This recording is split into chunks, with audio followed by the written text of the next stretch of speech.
What is up, guys? Welcome back to the channel. Welcome back to another Dying Light 2 video. In today's video we've got a crazy unique trophy farm for you that I've been running in the recent weeks, and it is simple to do to a certain extent. You do have to have some type of build, which we're going to get into, but nothing too crazy. But let's face it, if you are after unique trophies, you are near end game, you are getting your final craft mods, your final blueprints all leveled up, so I'm sure this won't be too hard for you at all. Anyway, if you do like today's Dying Light 2 video, please hit that like button for me, subscribe for more Dying Light 2 content, and with that being said, let's get into it. Now, although this farm is simple to do, there is a bit of a strategy involved, hence the length of the video. And the first part of the strategy comes down to the build. So we're going to take a quick look at that just so you can either try and replicate it or at least replicate the damage. But I must admit, this is the best build for this particular farm. So if you can get this one nailed down, you'll have no problems at all. So firstly, the weapon, I'm using a legendary one-handed paper cutter with 524 damage. The mods equipped are Blaze and Spark, reason being they activate on critical hits, giving a chain reaction for both fire and lightning elementals, and obviously empowerment for the increased damage, and also the Korok Charm. You're going to need the Korok Charm for this because you are going to have to repair your weapons, because this farm is a full night cycle, so make sure you've got them. Now, it is a one-handed weapon build.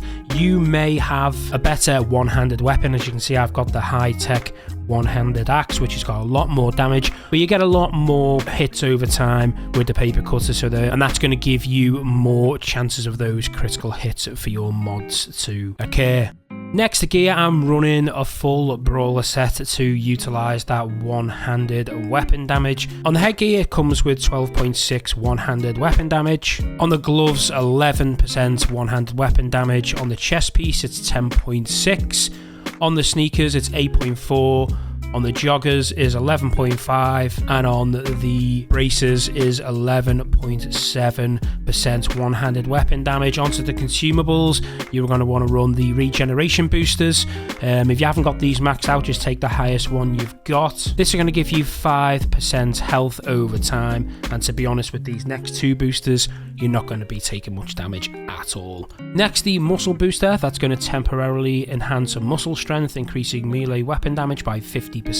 And finally, the toughness booster is going to give you more physical endurance and also reduce the amount of damage taken by 50%. So one-handed weapons use less stamina, so with all these boosters applied, you're not going to be losing any stamina and you're not going to be taking any damage. Also equip your highest level immunity booster, because I think you will need one, maybe two, depending if you've maxed this out or not. Right, that's the build. Now let's get over to the farm location.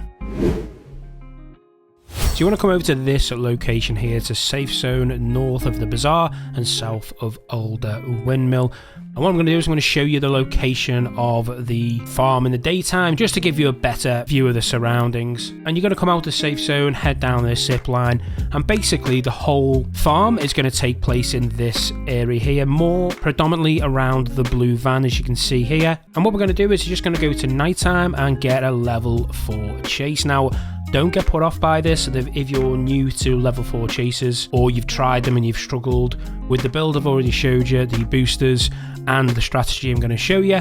It will be pretty easy. You're going to have plenty of time to apply the boosters. You have plenty of time to fix your weapon with the Korok Charm, as it is a wave strategy to this without losing the level 4 chase, and you're going to have plenty of downtime within these waves. Anyway, let's come back at nighttime and get this farm started. Now, the first part of this farm, as you can see, you've come down the zip line. You want to try and get a few Howlers in this location. These seem to spawn here 9 times out of 10. I've got a feeling that they are generic spawn locations for these Howlers, but the more around the blue van, the better. Usually there's one at the back of the van and a couple more in close proximity. If that's happened, great. If not, maybe just go and sleep a couple of times and come back and check it out. Now firstly, just activate the chase with one of the Howlers and then kill all the infected that are in close proximity. Make sure you're not killing zombies around the Howlers, because a chain reaction of obviously your mods will kill the Howlers, and they are important for the longevity of this chase. As I say, this chase should take the whole night cycle if done correctly. It's not the end of the world if it doesn't, but you want to be aiming for the full night cycle, so make sure you kill them away from the Howlers. And we're quickly going to fast forward to when we get the level 4 chase. Now as you reach level 4, make sure your boosters are all topped up, maybe even repair your weapon with a correct charm if needed. Usually below 25 to 30%, I'm using a correct charm. You may want to play that more safe, around 50%. But as I said earlier, this is in a wave format. It's not meant to be in a wave format. I've just obviously found a way to get a break in between volatile spawns to give you enough time to redo your boosters and correct charm. So we're going to get that started now. So firstly, you want to run around this area from Howler to Howler. So from the back of the van, across the road, past the 3 vents, and then back up onto the van. And what's going to happen here, you're going to actually initiate around a dozen volatile spawns from underneath the vans, the cars, the vents, etc. by running this little circle. And you're going to go up on the van. And the reason you go up on the van is because obviously it's easy to control. There's also a spawn location out of the window to the left, which I'm going to talk a bit more on in a minute.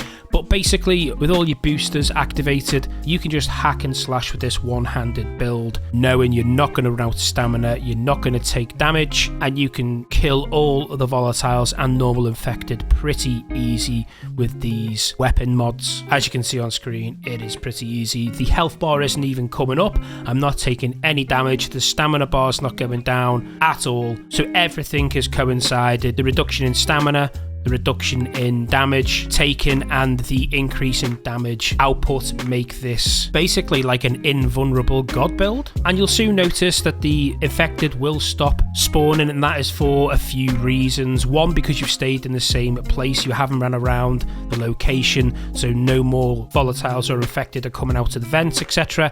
But also the little window to the left, everything that came out of there is actually glitched underneath the van. So simply drop down once you've killed everything, kill everything underneath the van, and that's kind of like the wave in a nutshell.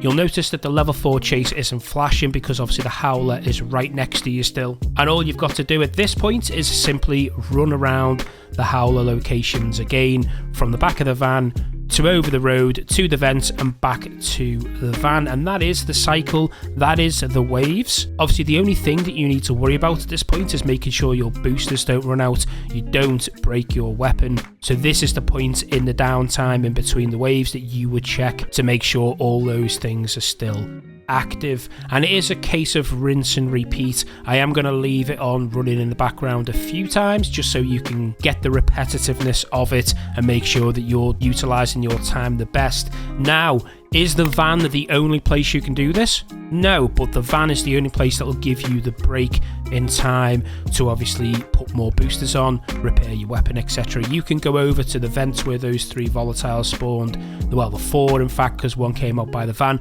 and stay there continuously killing them.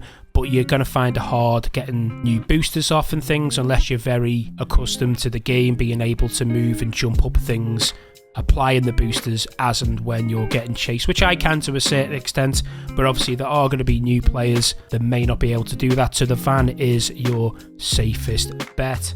Also, if you do it on the van, you're going to minimise the risk of killing the Howlers as well. So for me, stick to the van. Now, let's talk about worst case scenarios. What happens if you forget to put the boosters on as you're tackling the volatiles, or you notice last minute during one of the waves that you're about to run out of the boosters? As you can see on screen, it happened to me. All you need to do is simply jump away and you can potentially get a booster off sprint a little bit, get another booster off, and sprint another bit and get another booster off. You can do it. It is easy to do.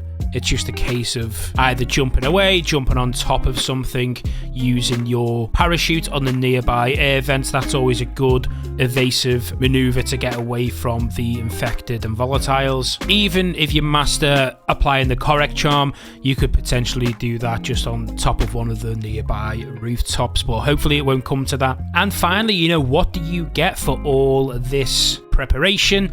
You're going to get between 80 to maybe 150 unique trophies, loads of sellable items as well if you're struggling for money, so that is always a bonus. And it really is just down to how many waves you can get through and how quickly you perfect this farm. If you kill more of the volatiles, as mentioned earlier, not on the van, you know, don't have that many breaks, living life on the edge, applying boosters and correct charms on the fly, so there is no downtime, you're going to get more. But I would strictly stick to the van, just for the simple reason, if you do die at any point, all the loot is going to disappear. So it's not always about the amount, because you can simply, at the end of the night cycle, go back to the safe zone, sleep, and repeat the process again, as this is an unlimited farm. Now, once it's approaching the morning, you'll notice that the volatiles and the infected are going to start running for the hills. They'll either run down the entry to the right of the front of the van, and they all kind of congregate around one vent, or they'll split off over by the 3 vents into that building there.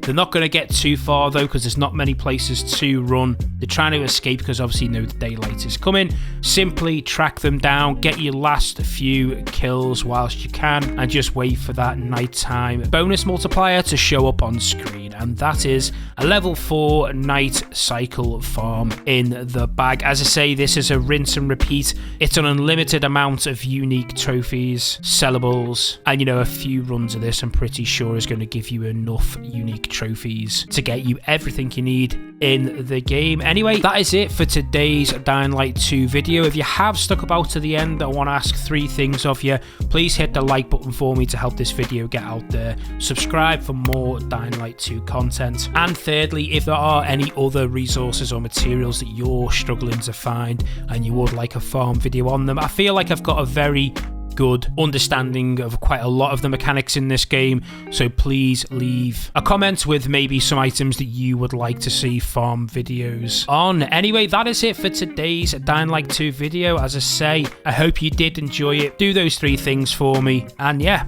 that's the video.